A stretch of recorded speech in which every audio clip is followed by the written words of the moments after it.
Hey everyone, and welcome back to the channel.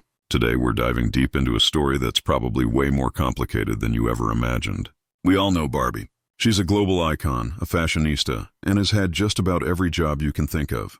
But what if I told you the Barbie you know and love today has a secret, controversial origin? A past that's so shocking, it makes you look at her in a completely different way. The real story behind Barbie is a wild ride, and it all starts in a place and with a character you've probably never heard of. So get ready, because this is the shocking true story behind Barbie's origin. Okay, let's go back in time, to the late 1950s.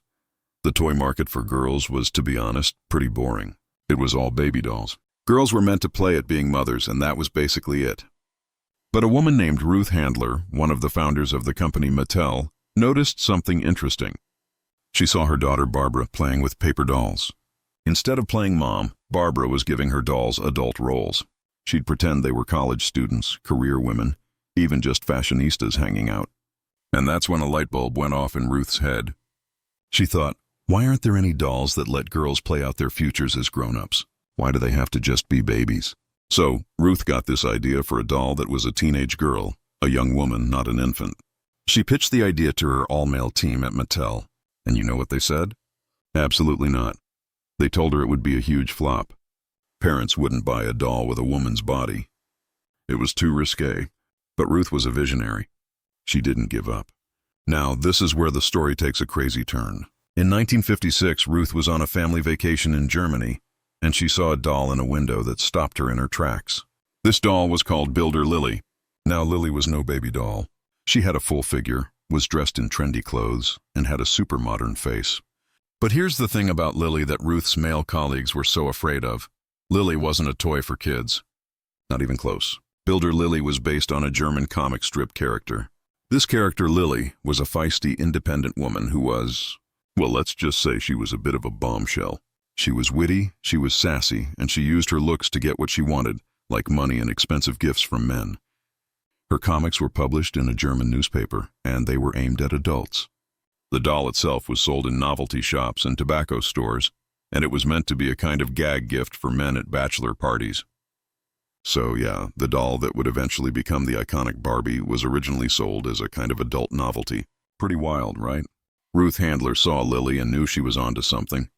She saw the potential for a new kind of doll, one that would let girls dream about their future, not just pretend to be mothers. So she bought 3 of them, took them home, and started working with her designers to create what would become the first Barbie doll. They made some changes, gave her a new face, and created a whole new wardrobe. They named her Barbie after Ruth's daughter Barbara.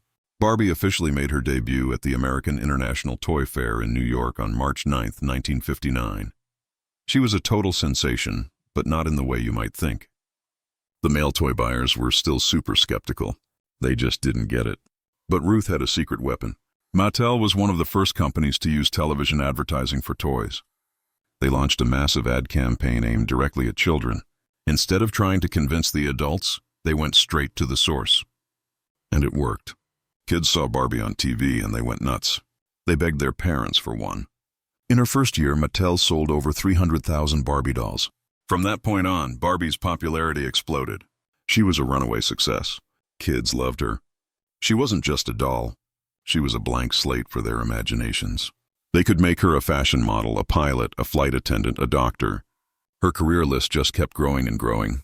Over the decades, she's had more than 200 jobs, from an astronaut in the 1960s to a computer engineer in the 1980s. Mattel really leaned into this idea of giving girls a different kind of role model. She was a doll with a future. But with great fame came great criticism. Over the years, Barbie became the center of some pretty big controversies. The biggest one by far was about her body image. If you were to scale Barbie's body to a real human woman, she would have these completely impossible, frankly ridiculous proportions. She'd be like 5'9", but with a 39-inch bust, a 18-inch waist, and 33-inch hips. I mean, her neck would be so thin she couldn't even lift her head, and her feet would be so small she couldn't stand up without falling over. Critics argued that this gave girls a completely unrealistic ideal of what a woman's body should look like.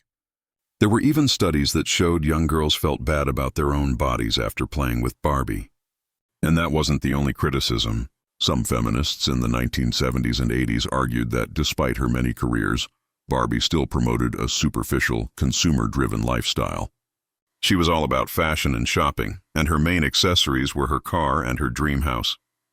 They felt that she still reinforced traditional gender roles, even if she had a pilot's license. Mattel faced this criticism head-on, but it took them a while to truly listen. They started introducing new dolls and trying to make Barbie more inclusive. They introduced the first black doll, Christy, in 1968, and the first Hispanic doll, Teresa, in 1988. They tried to give Barbie a new look, like the totally hair Barbie in the 90s. But it wasn't until much more recently that they made some really big changes. In 2016, Mattel launched a new line of dolls with 3 new body types: tall, curvy, and petite. They also introduced a whole bunch of new skin tones, eye colors, and hairstyles. This was a huge deal. It was a massive step towards making Barbie more representative of the real world. Today, the Barbie line includes dolls with different abilities, like a doll with a prosthetic leg and a doll in a wheelchair. There's even a Barbie with hearing aids and one with vitiligo. It's a total game changer, and it shows that the company is finally listening to its audience. So, when you look at Barbie today, you see a symbol of female empowerment, a toy that encourages girls to be whatever they want to be. But now you know the truth. You know her story starts in a completely different place, from a controversial, adult-oriented doll in Germany. It's a journey from a naughty novelty gift to a global icon that has sparked decades of debate and discussion. Barbie's story is a perfect example of how an idea can evolve and change over time, and how something originally seen as scandalous can become a symbol of something completely different. What do you think? Did this story change the way you look at Barbie? Let me know in the comments below. And don't forget to like this video and subscribe to the channel for more shocking true stories. Thanks for watching, and I'll see you in the next one.